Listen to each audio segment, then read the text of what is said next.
جی welcome back خواتین و حضرات، اور آپ کا پروگرام صبح ہدایت، اور ہم آپ کی خدمت میں حاضر ہیں اور ابھی ہمارا جو گھنٹہ چلے گا اختتام پروگرام کے اختتام تک، اس پہ ہم بات کریں گے اسلامی معاشرے کی تشکیل پہ. آپ کے لیے فون لائنز بھی کھول دی جائیں گی، اور آپ کے خیال میں آپ کے نظریے کے مطابق ایک متناسب انسانی معاشرے کی تشکیل کیسے ہوتی ہے.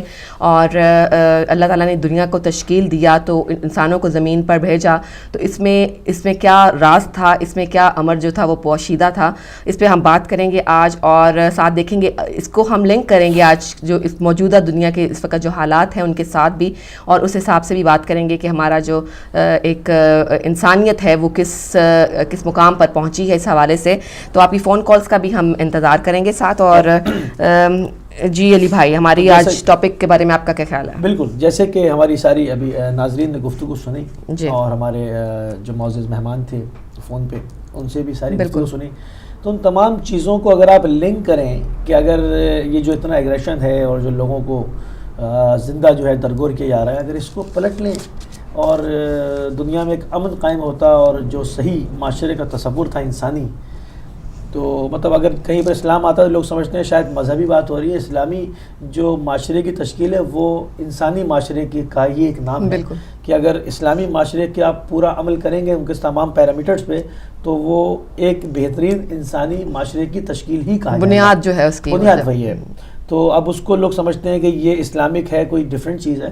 نہیں، وہ باقاعدہ انسانی ہی ہے. مطلب اسلام جو ہے وہ دین فطرت ہے. بالکل انسان کی جو ایک فطرت ہوتی ہے، جو بالکل ایک فطرت کے اوپر جو ہے وہ آپ کو دین اللہ نے بنا کے دیا ہے. تو اگر اس کو تمام اس کے پیرامیٹرز فالو کی جاتے اور ہم اپنے ایک مسلمان کنٹریز کے اندر ان کو ایز اے نمونہ بنا کر ایک اس معاشرے کو قائم کرتے اور بناتے، حالانکہ بدقسمتی سے اس کے برعکس ہو رہا ہے کہ ہم جہاں پر بات سعودیوں کی کرتے ہیں تو وہ جو ہے وہ انسان کو انسان نہیں سمجھتے. اور اس سے پہلے بھی ہم نے اس پہ جو پروگرامز کیا، ہمارے کالرز نے آ کر بہت باقاعدہ اس پر تفصیل سے گفتگو کی کہ کس طرح سے ایئرپورٹ سے نکلتے جو وہاں پر سلوک لوگوں کے ساتھ ہوتا ہے. کوئی اگر کسی کے پاس ملازم ہے تو باقاعدہ کیا حال ہوتا ہے، کس طرح کفیل جو ہے ان کا ساتھ جو ہے وہ ناروا سلوک ہوتے ہیں. اور یہ تو جو واقعات ہیں یہ میڈیا پہ ہر وقت آتے رہتے ہیں. یہ کوئی خاص کسی میڈیا سے نہیں، کسی ٹیلی ویژن چینل کا نہیں ہے، بلکہ آپ ہر چینل سے یہ جو واقعات ہیں وہ کہ پاکستانیوں کے ساتھ کیسا سلوک کیا جاتا ہے. چھوٹی چھوٹی سی باتوں پر جھوٹے الزامات پہ سر مار دیے جاتے ہیں، اور یہ تھرو آؤٹ عرب کنٹریز میں ہوتا ہے. اور مطلب جو کہ ہم اگر بات کرتے ہیں انسانی معاشرے کی، تو ہم ابھی تک ناکام ہیں کہ ہم باقاعدہ کہیں پر بھی ایک زبردست انسانی معاشرہ پرامن دکھا سکے. کہ جیسے کہ ایران میں جیسے انقلاب آیا اور انہوں نے اس پر بڑی محنت کی ہے، مگر یہ کہ پوری دنیا سے آپ دیکھیں ان کے خلاف یلغار ہے. ابھی بارڈر سیکورٹی فورسز پر ان کے اٹیک ہوا، 8 لوگ ان کے شہید کر دیے گئے. تو یہ وہاں پر پینیٹریٹ کرنا چاہتے ہیں، ہنگامہ کرنا چاہتے ہیں.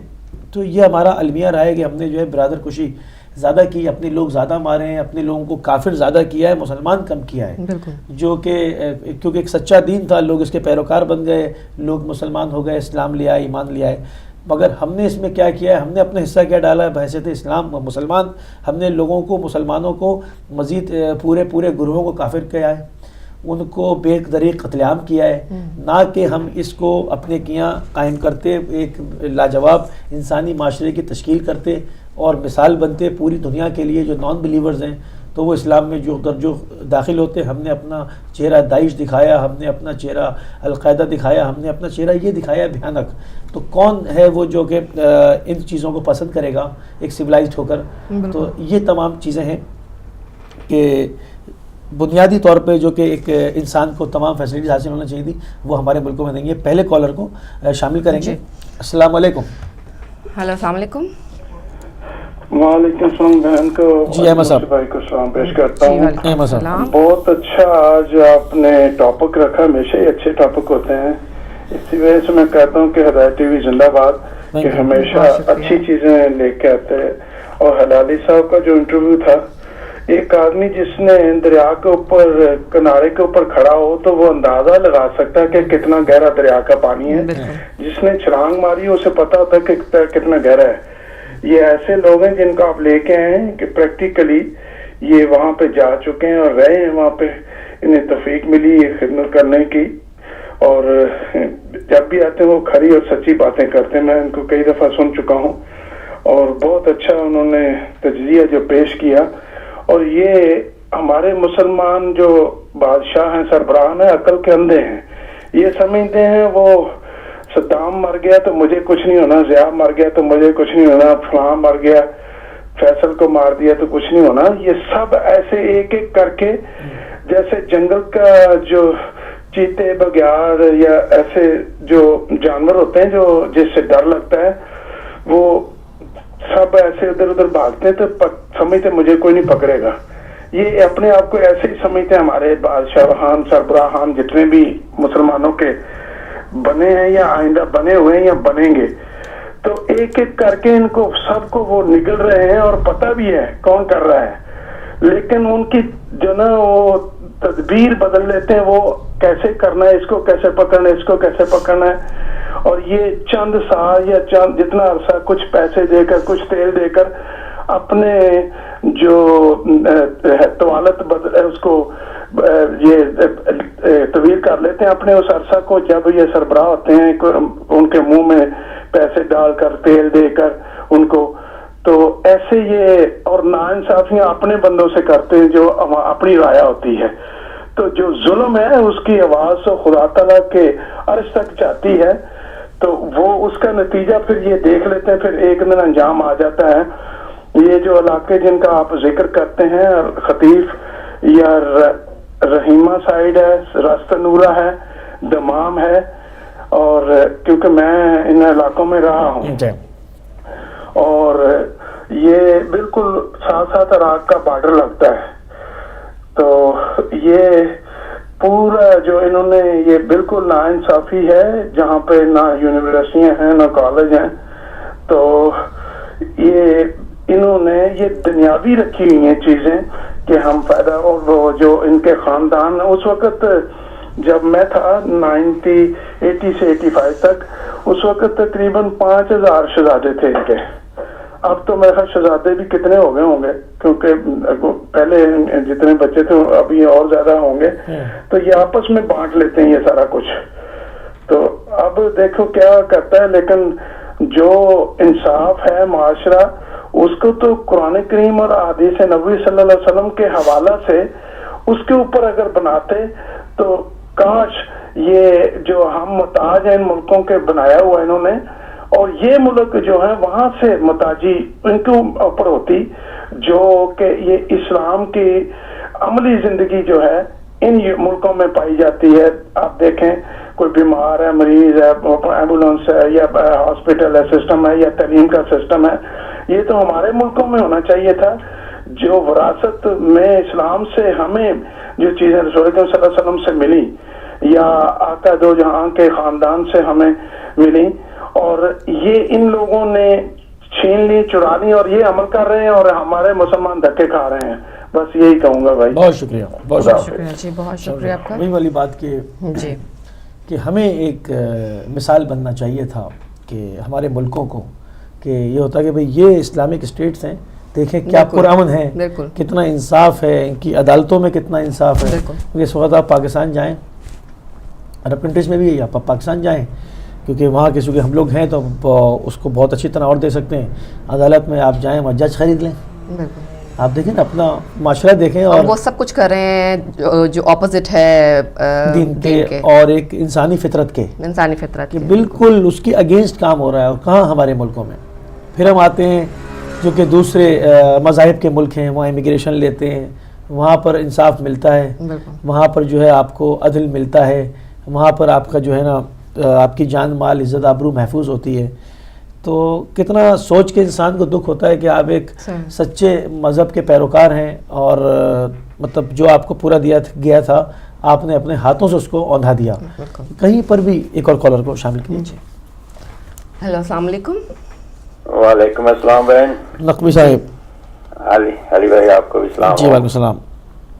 ماشاء اللہ آج ٹاپک بھی اچھا ہے، اور آج جو مہمان آپ کے آئے تھے حقیقت کھول کے رکھ دی انہوں نے، اور یہ سب کچھ یہاں کر دیا مسلم امہ پہ کہ وہاں پہ جو اسلام کے دعوے دار بنے بیٹھے ہیں اور اسلام کے ٹھیکیدار جو بنے بیٹھے ہیں، ان کے گناونے عزائم اور ان کے گناونے عوامل جہاں وہ کیا ہیں، وہ انہوں نے سارے آپ کے سامنے اور مسلمان امہ کے سامنے پیش کر دیے. علی بھائی بات ایک چھوٹی سی سوچنے والی یہ ہے کہ بدقسمتی سمجھو اس کی اس امہ کی مسلمانوں کی کہ 1400 سال سے زیادہ وقت جو ملا وہ ان قوتوں کو ملا جس میں یزید، سفیانی، اسلام والے، یزید اور بنو امیہ جیسے لوگ، بنو عثمانیہ جیسے لوگ تھے، بنو عثمان جیسے، جنہوں نے حکومتیں کی اور حکومت اس بنیاد پہ کی کہ عوام کی فلاح کے لیے نہیں کی بلکہ عوام کی تباہی اور ان کے حقوق کو غصب کر کے حکومت کرتے رہے. لیکن کیا دیکھا، ظاہری طور پہ تو وہ مسلمان اور اسلام کے نام کو استعمال کر کے لوگوں کو دکھانے کے لیے کچھ نہ کچھ دکھاتے رہے، لیکن عوامل ان کے کیا تھے، زبانی کلامی کیا تھے، عوامل کیا تھے. عوامل یہ تھے کہ خانہ کعبے کی چھت پہ بیٹھ کے شرابیں پیتے رہے، قرآن پاک کو نیزوں سے چھلنی کرتے رہے، قرآن پاک کو نیزوں پہ اٹھاتے رہے جب اپنا مطلب پڑا تو، اور اس کے علاوہ مسجد میں نبوی کی بھی حرمتی کی، خانہ کعبے کی بھی حرمتی کی.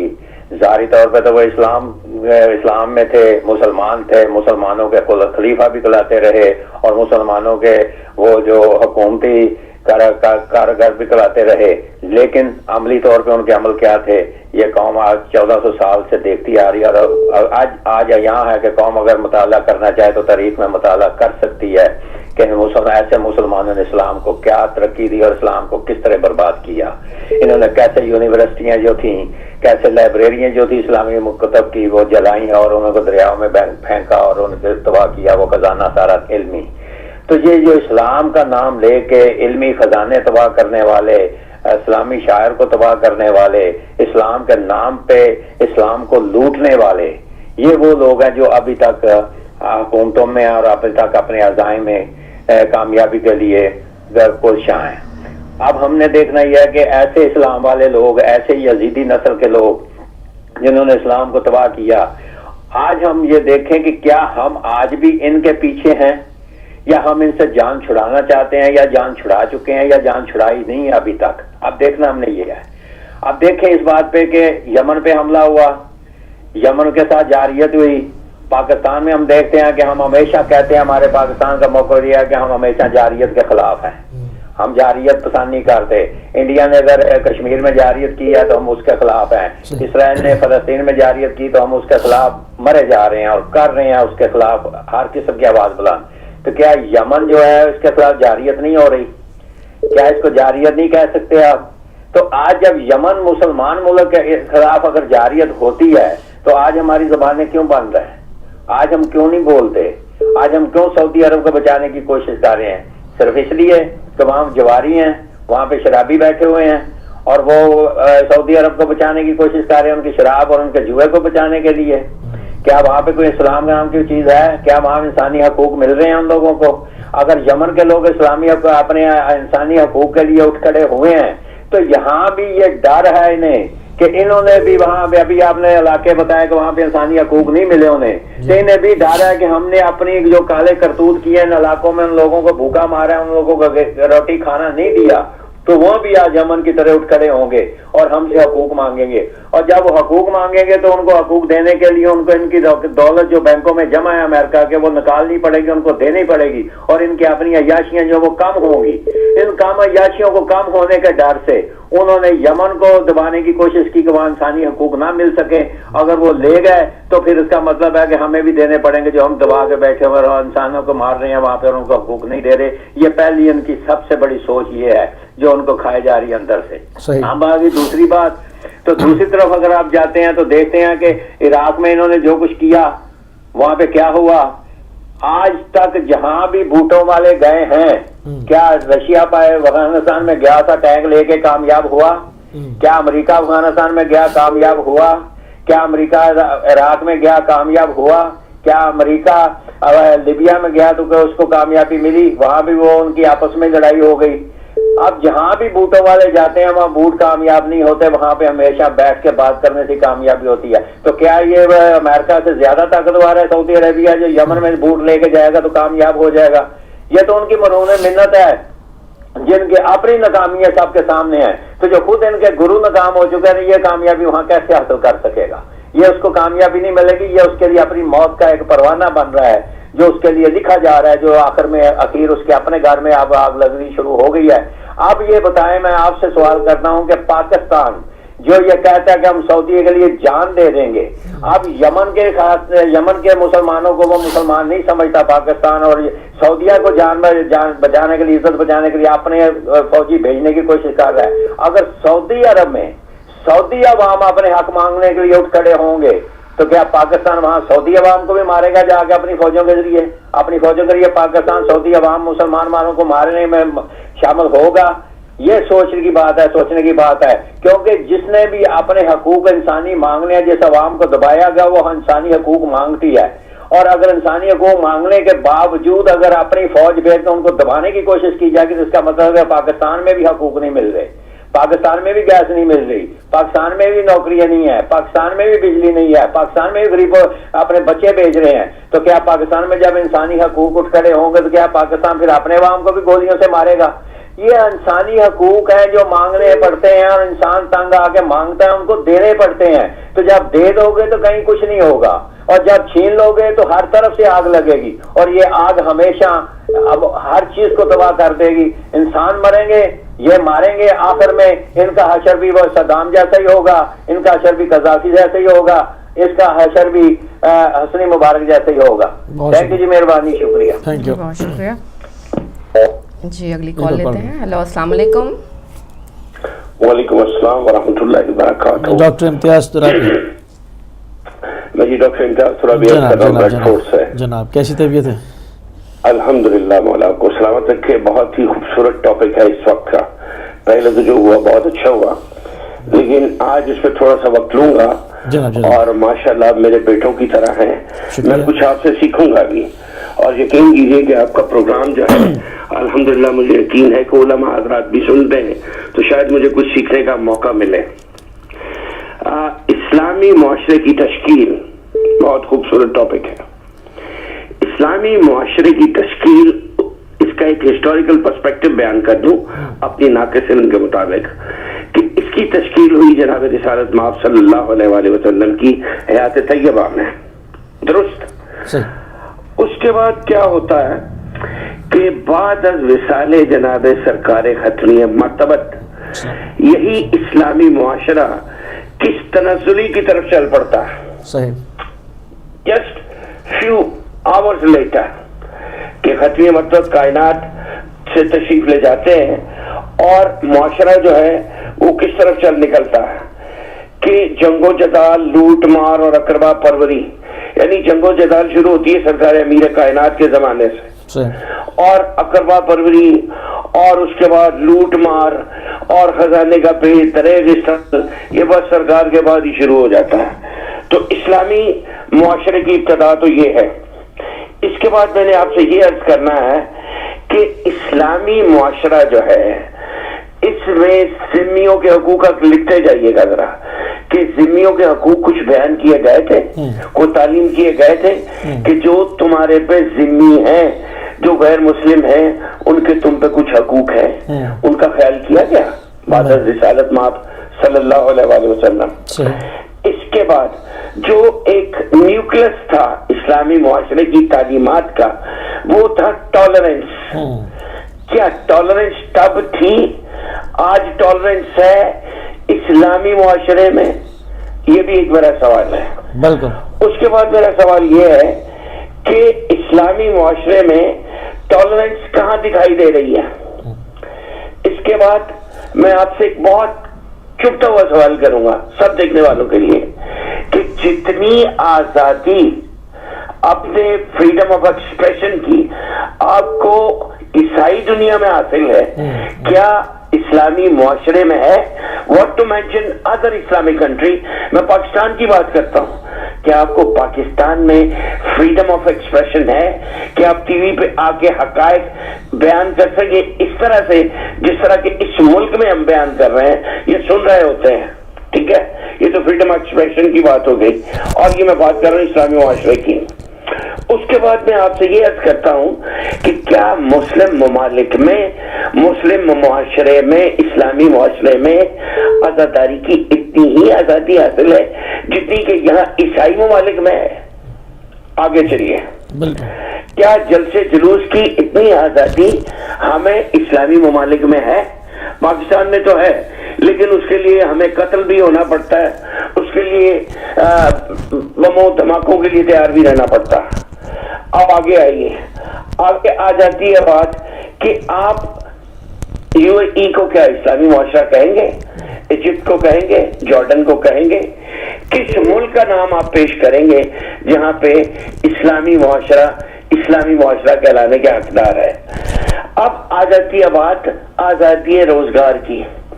میں آپ کو بے شمار لنکس دے سکتا ہوں جہاں پہ آپ کو پتہ چلے گا کہ شیعوں کو سعودی عرب میں، یو اے ای میں، دیگر ممالک میں ان پہ اعلیٰ ملازمتوں کے دروازے بند ہیں، کہ وہاں پہ یہ ایک بہت بڑا سکم ہے کہ شیعوں کو اعلیٰ ملازمتوں پہ نہیں لیا جاتا۔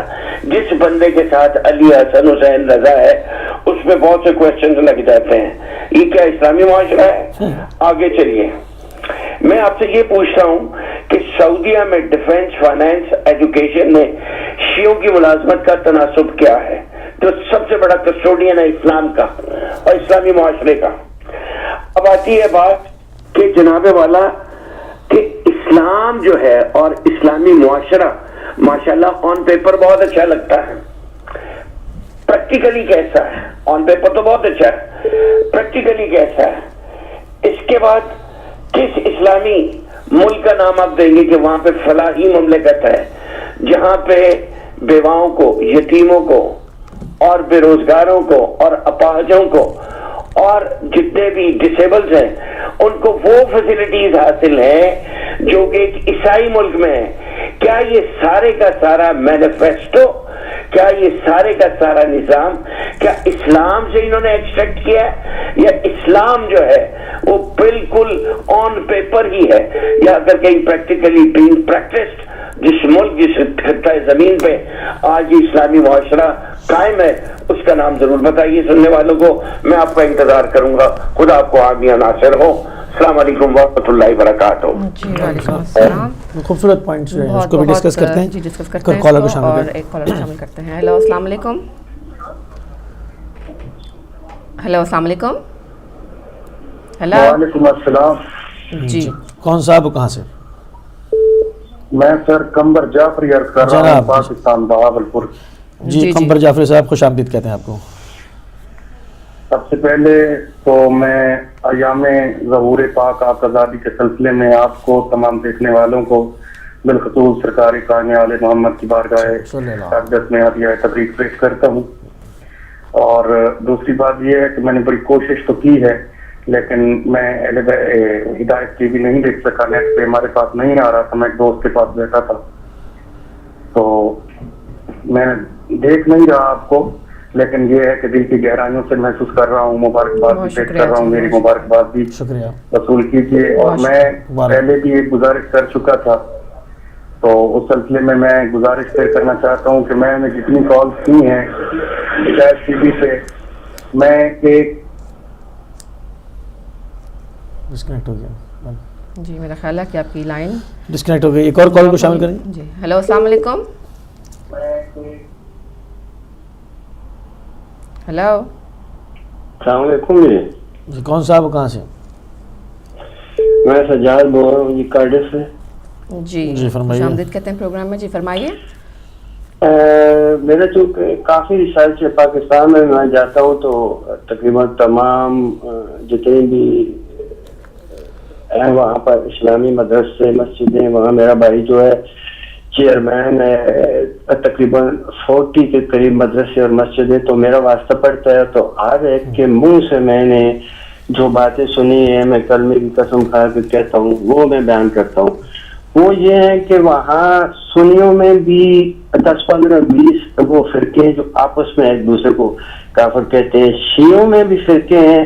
پہلے تو اسلام آئے گا پاکستان میں تو پھر اسلامی معاشرہ وہاں قائم ہوگا، اور اسلامی معاشرہ قائم کرنے کے لیے حضور پاک صلی اللہ علیہ وسلم نے مال لگایا، مسلمانوں نے اپنی جانیں دی، پاکستان میں اسلامی معاشرہ اس طرح پیار محبت سے نہیں قائم ہو جائے گا، یہ بات لکھ لیں۔ وہاں بھی زبردست قربانیاں دینی پڑیں گی، چاہے کلمے دینی پڑے، عدالتوں میں جانا پڑے، یا اس کے لیے ابھی آپ کی اسمبلی جو ہے اس میں 62 اور 63 جو آرٹیکل ہے اس پر 5% ممبر ہیں, باقی 95% جو ہیں اس کے بغیر وہ آئے اس پہ پورے نہیں ہو سکتے.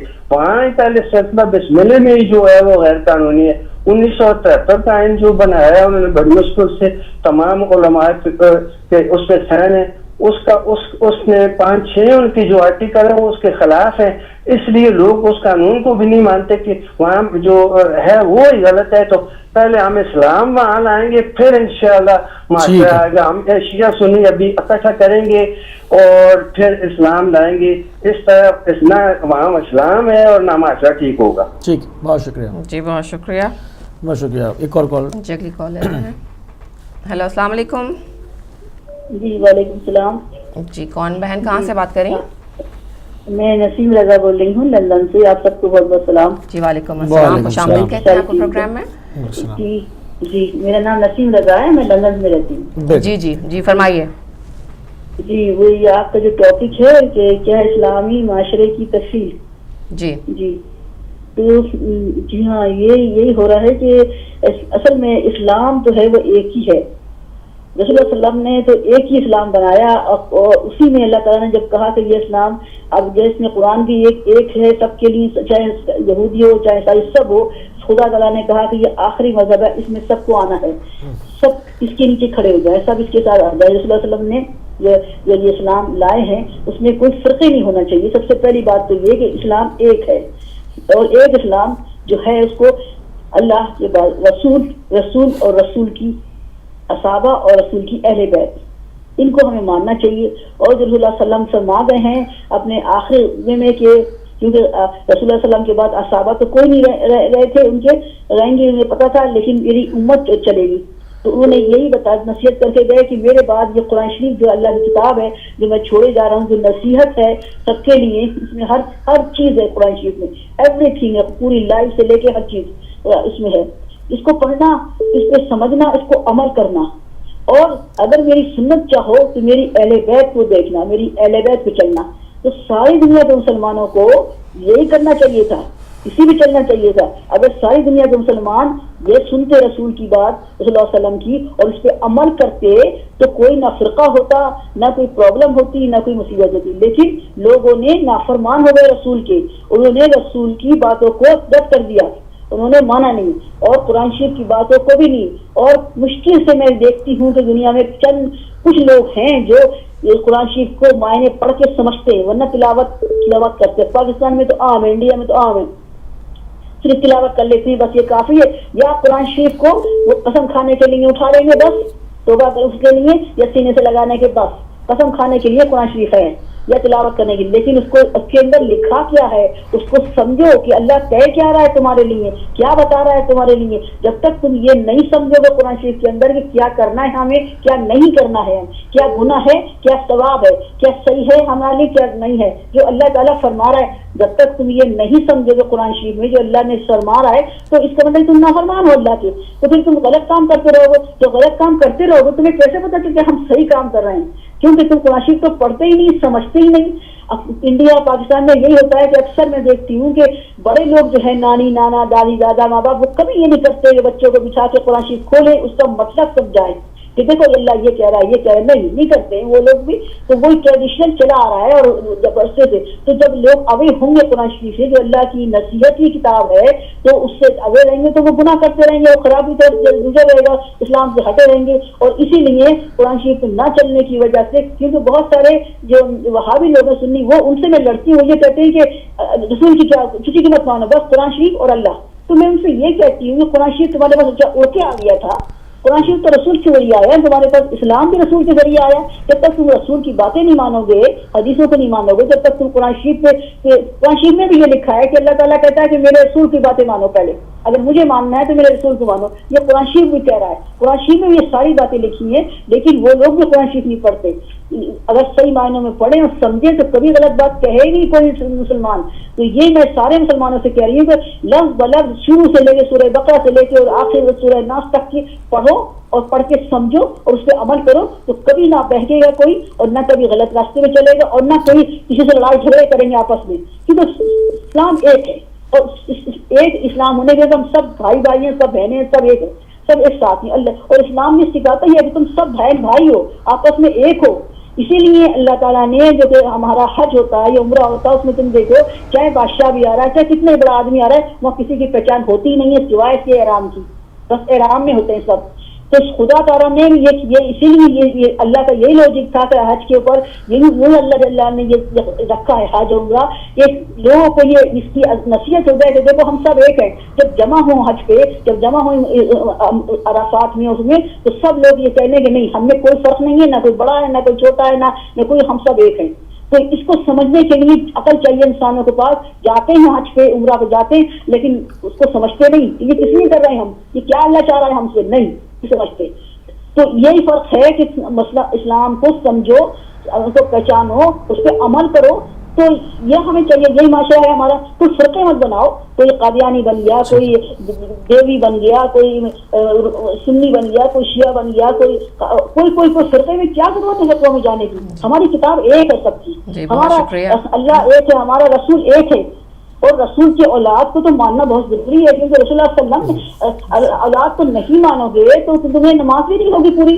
اتنی اہمیت ہے رسول کی اولاد کی کہ خدا تعالیٰ نے نماز میں بھی رسول کی اولاد کو رکھا ہے. اس کے بغیر تمہاری نماز نہیں ہے.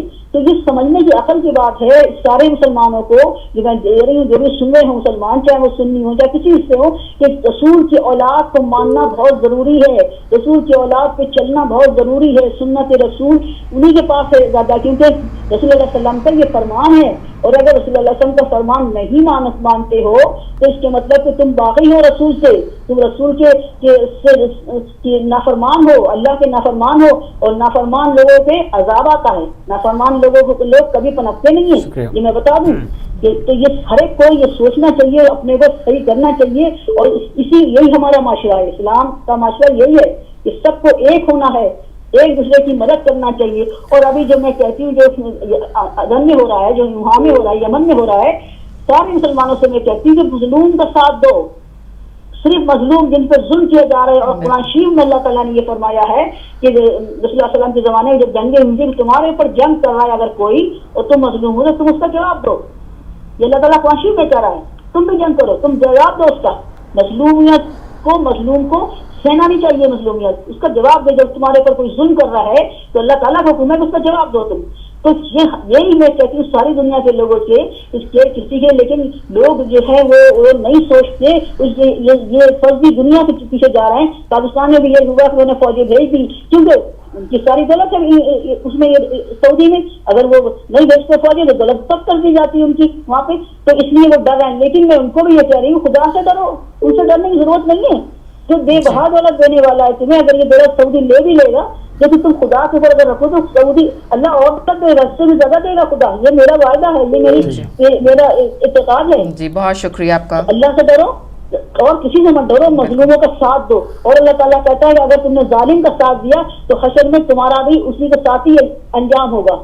اگر وہ دوزخ میں ڈالے جائیں تمہیں بھی دوزخ میں ڈالے جائے گا. لیکن اس بات کو سمجھو, سارے حکمرانوں سے بھی میں کہہ رہی ہوں, جو بھی کنٹری کے حکمران ہیں ان سے بھی کہہ رہی ہوں کہ خدا سے ڈرو, صرف بڑے لوگوں سے ڈرو نہیں. ان سے یہ تو ان کے کیا شیطان ہے, یہ شیطان آیا ہوا ہے اور شیطان ظالم ہوتا ہے, شیطانی وہ کر رہا ہے. تو ان کو تو جانا ہی دوزخ میں. قرآن شریف میں اللہ تعالیٰ فرما رہا ہے کچھ انسانوں کو, جنوں کو میں دوزخ میں بھروں گا. دوزخ بنائی سے نہیں ہے, انسانوں میں جنوں کو دوزخ میں ڈالوں. تو تم لوگ اپنی عقل سے کام لو, مظلوموں کا ساتھ دو. جو مظلوم ہے جن کو ظلم کیا جا رہا ہے, سارے مسلمان مل کے ان مظلوموں کا ساتھ دو, تاکہ تمہوں کو بھی جنت میں جائے اور اچھی جگہ جاؤ. تم ایک اچھے کام کے لیے اگر تم مرو گے تو جنت میں جاؤ گے. اب اگر تم یہ جو فوجیں جب سے آئی ہیں, اگر مظلوموں کو مارنے کے لیے آئی ہیں یہ فوجیں, وہ شہید نہیں کرائیں گے. جی بہت شکریہ. شہید نہیں کہے گا کہ یہ فوجی جا کے شہید کیوں, کہ وہ ظالم ہو, ان کو دوزخ میں بھرا جائے گا. وہ ساری فوجیں جو آئیں ادھر سے مظلوموں کو مارنے کے لیے, وہ سب دوزخ. بہت شکریہ آپ کا. کوئی شہید نہیں کہے گا. لیکن اپنے ڈیفنس کے لیے اگر تم مظلوم کو ڈیفنس کرنے کے لیے جائیں گی فوجیں تو وہ شہید کہلائیں گے. جی بہت شکریہ. ہمیں ایک بریک پر جانا ہے, اس لیے آپ کی بہت مفید گفتگو ہے, ہم جاری رکھتے ہیں, لیکن ہمیں بریک پر جانا ہے. بہت شکریہ آپ کا. جی خواتین حضرات, ہمیں جانا ہے ایک چھوٹی سی بریک کی طرف, اور بریک کے بعد آپ کی دوبارہ فون کالز لیتے ہیں.